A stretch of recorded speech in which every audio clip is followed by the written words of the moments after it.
In this exercise, we'll write a proportion involving percents, and then we'll solve the proportion.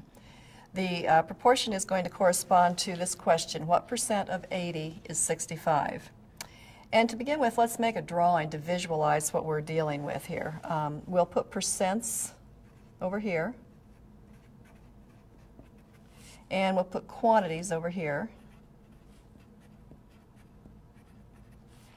And we'll start with 0% or with a quantity of 0.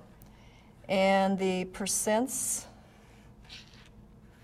will go down to 100%.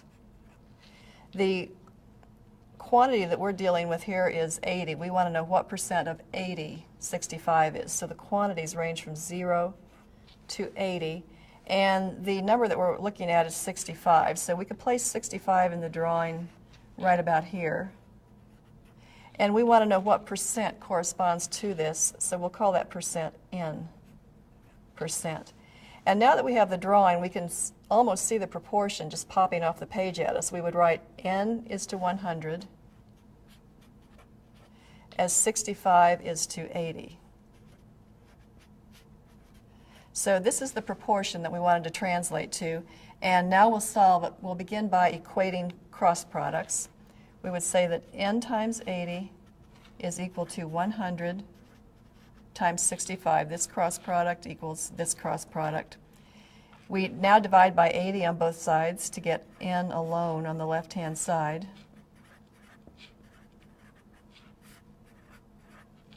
And if we wanted to, we could carry out that multiplication in the numerator. We have N equals 6,500